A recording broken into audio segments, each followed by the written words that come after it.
Ndagusuhuje kandi nguhaye ikaze kuri Alitube Tech. Imbere ya screen yawe urimo urahabona laptop irimo logo ya Alitube. You see, Alitube Tech. Hanyuma ukibona iyi logo ya Alitube Tech menya ko wageze kuri Alitube Tech nanone. Uyu munsi tugiye kureba iki rero. Mfite flash. Mfite umugozi. Uyu mugozi uribaza ngo ugiye gukora iki? Urashira amatsiko. Mfite na external disk. Hanyuma ngiye kukwereka uburyo wa bootinga operating system cyangwa se window kuri hard disk ukoresha external disk ugiye nko guformata imashini yawe cyangwa ugiye guhindura OS ya computer yawe. Dusanzwe tumenyereye gukoresha flash. Ibisanzwe ugacomeka flash mu mashini hanyuma ukabutinga ukoresheje uburyo bushoboka. Ngiye nkunda gukoresha Rufus. Ngiye kubibereka, ngiye kubibigisha niba uzi ko utaruzi guformata. Niba uzi ko utaruzi kuba wahindura OS y'imashini, ngiye kubanza nkwereke part ya mbere yo kuba wabutinga operating system ukayishyira kuri external hard disk mu gihe ariyo ufite external disk rwose ukayibutingaho operating system. Ngiye kubikwereka, icyo usabwa ni ukudakora Skype.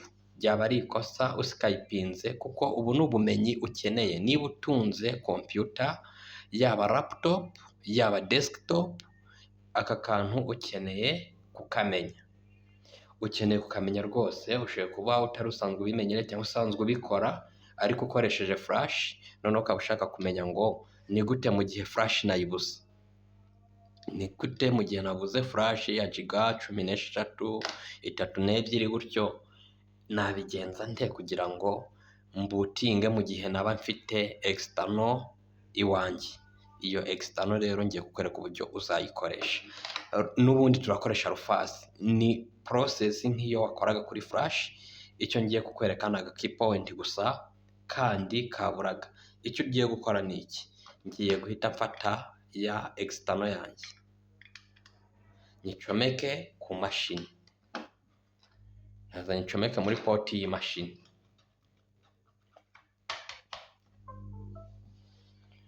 Urabyumva neza. Nimara kwicomeka muri port y'imashini imaze kuyibona, imaze kuba detected, icyo ngiye gukora ni ukujya muri file, noneho nkareba ahari software zanjye. Bafite ahantu mbika software hatandukanye naho nshyira ibindi bintu. Ninjiye muri soft. Hanyuma maze kwinjira muri software, icyo ngiye gukora nta kindi, ngiye kureba Rufus. Reka ninjire muri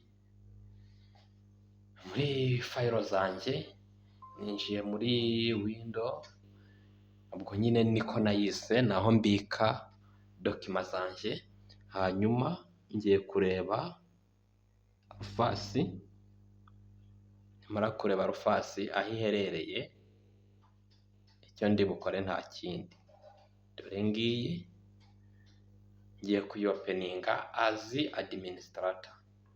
Rufus urayibona neza, ni Rufus. Hanyuma nemeze okay. Nimara kwemeza okay, irafunguka gutya. Nimara gufunguka gutya rero, ya key nababwiraga, murabona hano handitse list USB hard drive. List USB hard drive. Hari list USB hard drive. Niho tugiye gukora turahavivura. Nitumara kuhavivura nibwo external disk yacu iraba detected. Irahita iba detected, noneho tubashe kuba twagira gute, twajya guselectinga operating system. ibindi n'ibisanzwe ni ukuza kuri select, hanyuma bagahita bakujyana ahari intuza zawe, handi wabitse amasoftware. Njye bahise banjyana hano, kimwe nuko nshoboye gusubira inyuma, nshoboye gusanga iyo nshaka gushyiramo ntayiriho. Mfitemo Windows 10 Pro 21#2, iyi ntabwo ariyo nshaka gushyiramo, ndashaka gushyiramo 22#2. ndasubira inyuma, nimara gusubira inyuma ngaruke hahandi muri software zanjye ndebe 22#2 n'iyi ngiyi, dore ngiyi 22#2, nindangiza nyiselecting. Nimara kuyiselectinga, icyo ndi bukore nta kindi ni ugukirika open. Maze gukirika open, igisigaye ni iki rero? Igisigaye no guselectinga niba ari GPT cyangwa ari MBR. Hanyuma imashini yanjye ikoresha MBR, BIOS or UEFI, ikoresha byombi. Hanyuma narangiza nta kindi no guhita nkanda start. Bakambaza partition niba nshaka ko iza kuza ifite umuyuza witwa kuriya Arsene nka vivra, ariko simbishaka, ndemeza okay. Bampe kano ka notification, ntacyo gatwaye, nindangiza nkirike okay, ntegereze.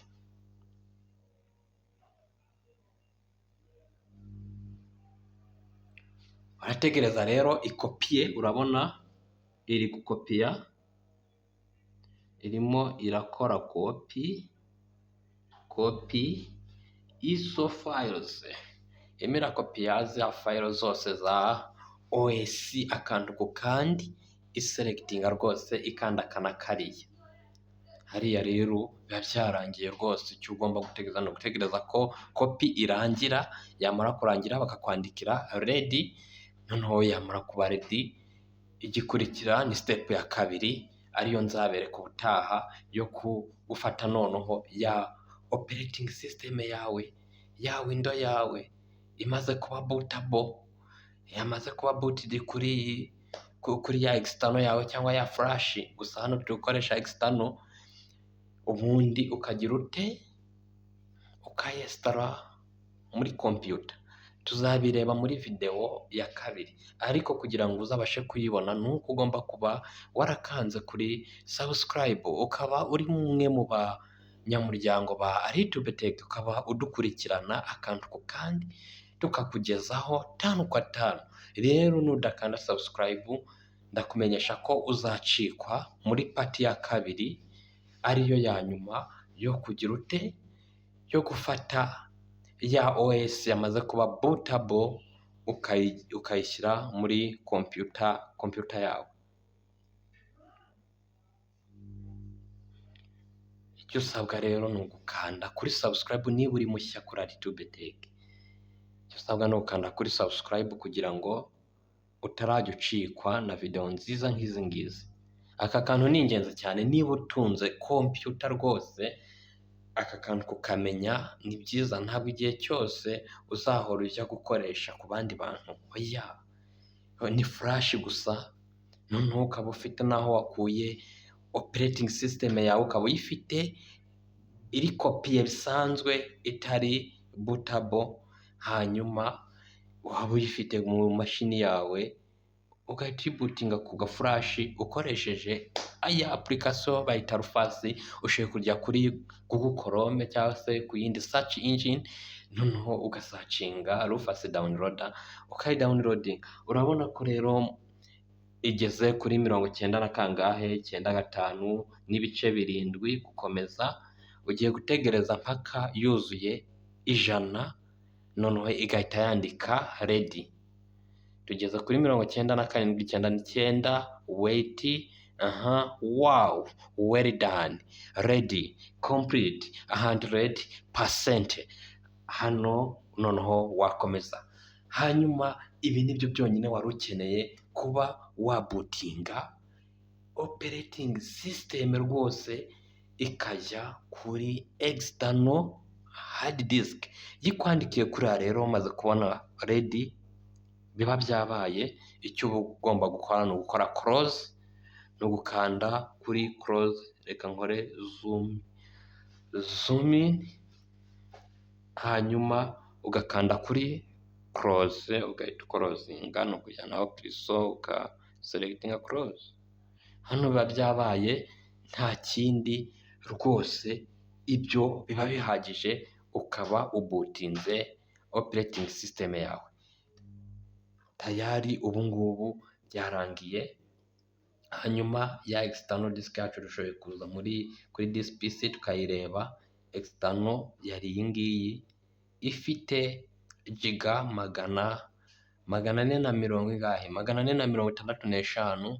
hasigaye zingahe? Hasigaye 461, bivuze ngo enye zimaze gukoreshwa na ya buti, ya window iri bootable, ya window iri booted, yamaze kuba yagira ute, yakoreshwa. Hanyuma rero ndagushimiye cyane niba ugeze kuri uyu munota ukiri kumwe nanjye. Iyi yari Alitube Tech, kwizeza ko video ikurikira igomba kuzaza ikugezaho uburyo uzagira ute, uzafata iyi bootable ukayigira, ukayesitara muri computer yawe, OS ukaba urayihinduye. Dore ya external yacu ni iyi ngiyi, ubu ngubu niyo twabutinzeho operating system. Hanyuma rero tuzasubire muri video y'ubutaha mbagezaho uburyo ukora boot, uburyo ukora apana gukora boot, uburyo ufata ya bootable window ukayesitara mu mashini yawe.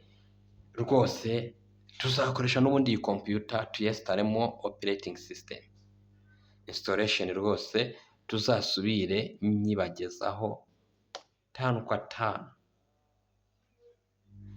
Ndabashimiye rero, tuzasubire muri video z'ubutaha. Ciao ciao.